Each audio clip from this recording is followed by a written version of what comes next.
नमस्ते सभी को। आशा करती हूँ कि आप सभी अच्छे होंगे।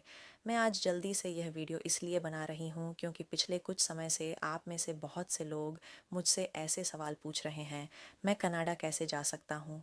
कौन कौन से इमिग्रेशन प्रोग्राम उपलब्ध हैं? क्या कनाडा की इमिग्रेशन नीतियों में कोई नया अपडेट आया है? तो मैंने सोचा कि एक छोटी सी वीडियो बनाऊं ताकि आपके कुछ सवालों के जवाब दे सकूं और आपको थोड़ी मार्गदर्शन दे सकूं। और अगर आप किसी ऐसे व्यक्ति को जानते हैं जो कनाडा जाने के लिए अपने अगले कदमों के बारे में सोच रहा है, तो कृपया यह वीडियो उसके साथ भी शेयर करें।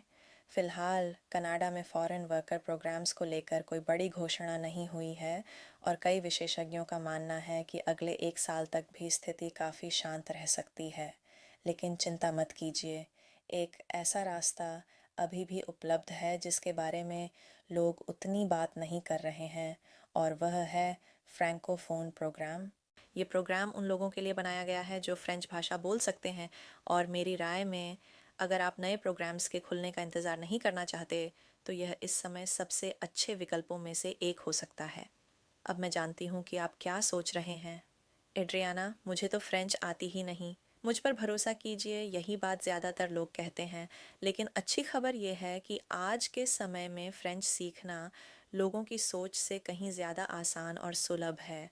ऐसे कई mobile apps, online course, private tutor, भाषा स्कूल और वर्चुअल क्लासेस उपलब्ध हैं जिन्हें आप अपने घर से ही कर सकते हैं। और सच कहूँ तो फ़्रेंच सीखना उतना मुश्किल भी नहीं है जितना लोग समझते हैं। इस फ्रैंकोफोन प्रोग्राम के लिए आपको एक मौखिक स्पीकिंग फ्रेंच परीक्षा देनी होती है और B1 स्तर की बोलने की क्षमता प्रमाणित करनी होती है। और ईमानदारी से कहूँ तो बहुत से लोग इसे जितना कठिन बताते हैं, वास्तव में यह उतना कठिन नहीं है।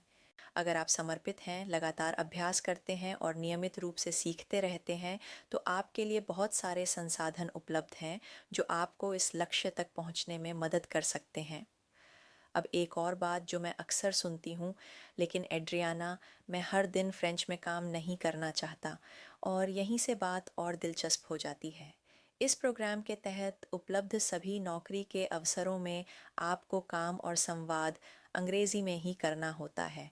बिल्कुल, अपनी फ्रेंच भाषा को बनाए रखना और उसका अभ्यास जारी रखना हमेशा अच्छा होता है, लेकिन यदि आपने अपना फ्रेंच प्रमाण पत्र प्राप्त कर लिया है, आप अंग्रेज़ी बोल सकते हैं, आपके पास कम से कम 1 वर्ष का सत्यापित कार्य अनुभव है, और आप रेस्टोरेंट, फूड सर्विस या हॉस्पिटैलिटी इंडस्ट्री में अवसरों के लिए तैयार हैं, तो यह रास्ता आपके लिए ज़रूर विचार करने योग्य है। अब यदि आप वास्तव में अपने विकल्पों को गंभीरता से तलाशना चाहते हैं, तो मैं एक ऐसी कंपनी के बारे में बताना चाहूँगी जिसे मैं व्यक्तिगत रूप से जानती हूँ और जिस पर भरोसा करती हूँ। उनका नाम है HR इमिग्रेशन कनाडा। वे पिछले 20 वर्षों से लोगों को कनाडा इमिग्रेशन की प्रक्रिया में मदद कर रहे हैं, और उन्होंने पारदर्शिता, पेशेवर सेवा, गहरी जानकारी और अपने क्लाइंट्स के प्रति सच्ची प्रतिबद्धता के लिए एक शानदार प्रतिष्ठा बनाई है। मैं उनकी जानकारी नीचे साझा करूँगी, जिसमें उनकी वेबसाइट और इंस्टाग्राम पेज भी शामिल होंगे।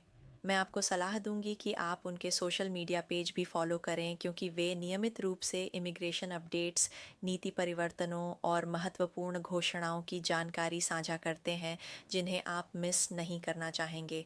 और अंत में, अगर यह वीडियो आपके लिए उपयोगी रही हो तो कृपया इसे शेयर करें, सेव करें, किसी दोस्त को टैग करें, परिवार के किसी सदस्य को भेजें या किसी ऐसे व्यक्ति तक पहुंचाएं जो कनाडा में अपना भविष्य बनाने का सपना देख रहा हो।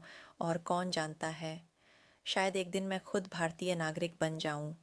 हाँ, बिल्कुल सही सुना आपने। मुझे भारत और ख़ासकर मुंबई से बेहद प्यार है। यहाँ के लोग, यहाँ की संस्कृति, यहाँ की ऊर्जा, यहाँ का खाना, इस शहर में सचमुच कुछ बहुत ख़ास है। वीडियो देखने के लिए आपका बहुत बहुत धन्यवाद। अगर आपके कोई सवाल हैं तो नीचे कमेंट्स में लिखिए, और मैं अपनी पूरी कोशिश करूँगी कि उनका जवाब दे सकूँ। आप सभी को ढेर सारी शुभकामनाएं।